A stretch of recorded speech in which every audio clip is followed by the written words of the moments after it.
Hey, this is Joe from Citrus County Porch Life, bringing you a daily word for September 15th.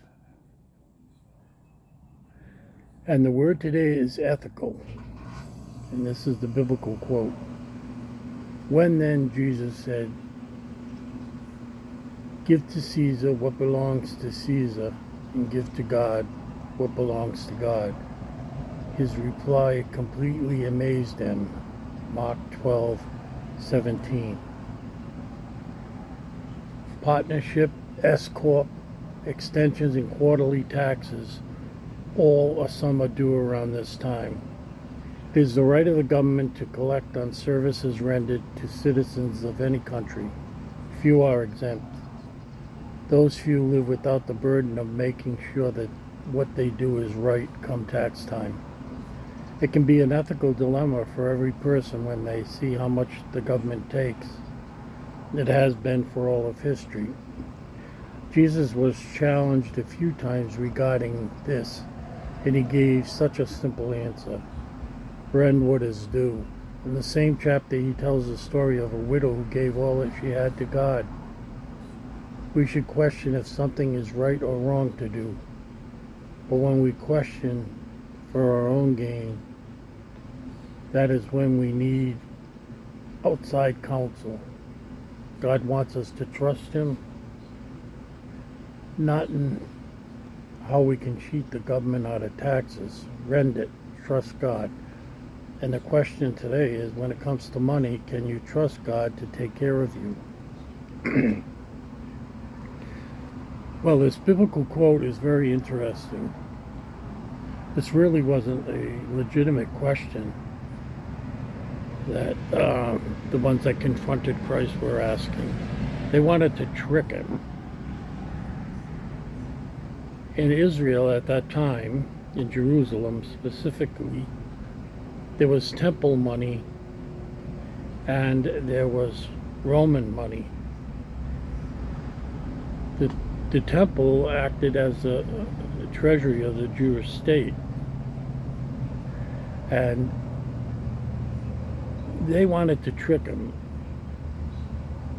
because Caesar's picture was on on the coin that they gave Christ, and they wanted to see what he would say and maybe catch him in a contradiction, but he outwitted them.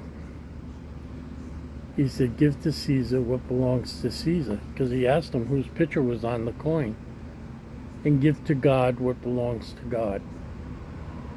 His reply completely amazed them. They kind of thought it was, we got your moment, and it didn't turn out to be.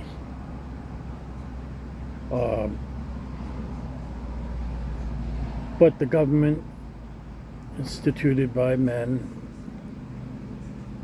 and in this case, they do need money. And one of the things that happened because of the two sets of money was much like, when I went to Europe, there each country had its own currency. I went back and I just turned 21. I took a trip to the United Kingdom.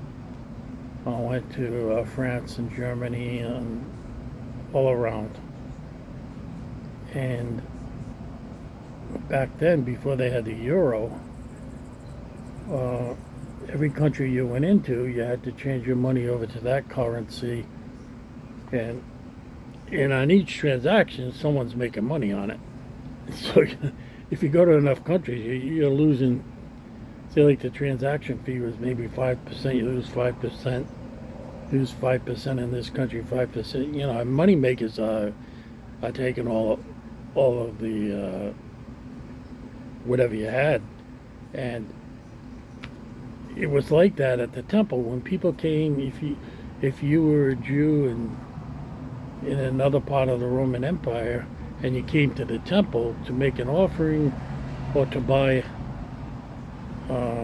temple sacrificial animals, like the temple the priests maintained their own larger animals, and they make a very big profit off that.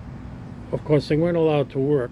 They had to serve the temple, but that didn't mean that they didn't make a great profit.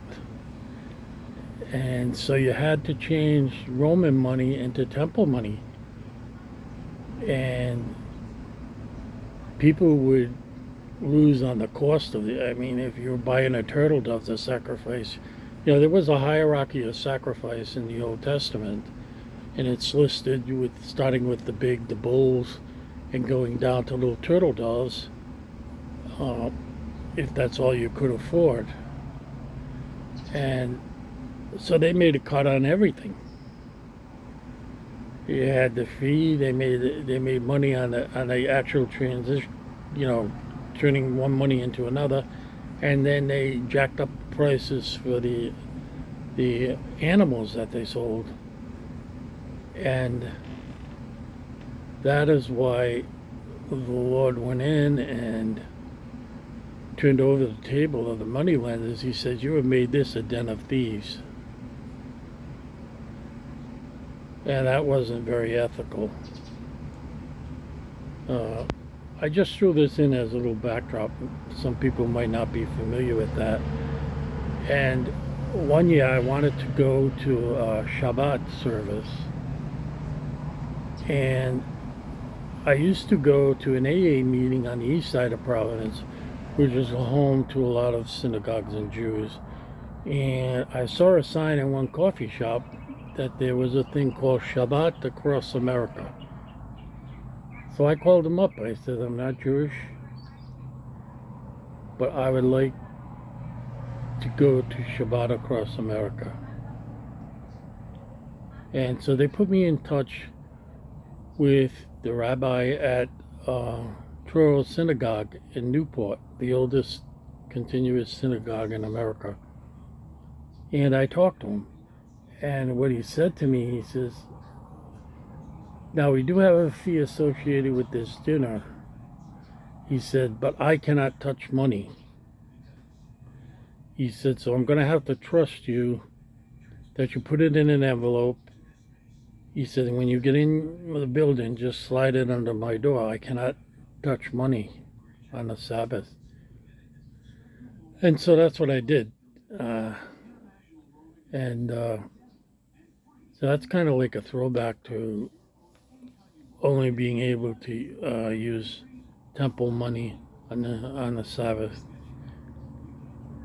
And then the question comes, when it comes to money, can you trust God to take care of you? Well, there's a beautiful example in the Gospels where Christ points out flowers and birds. So even Solomon, who had great favor from God, was not arrayed like this. And don't you think your Father treasures you more than he does the animals?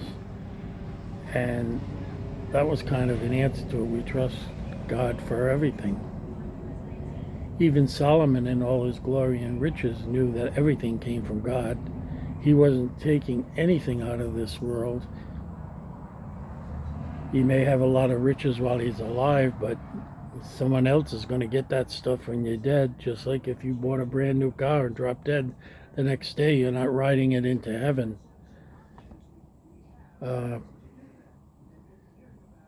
So in my humble opinion, yes, we can trust God to take care of us. But we have to have the faith. And so this has gone on longer than I anticipated, but it's a very interesting reading. It brings you right back to the Gospels. The quote is from Mark, but all through the Gospels he talks about money. He talks about giving it. So I wish you all a good September 15th. Stay safe, and may God bless you all.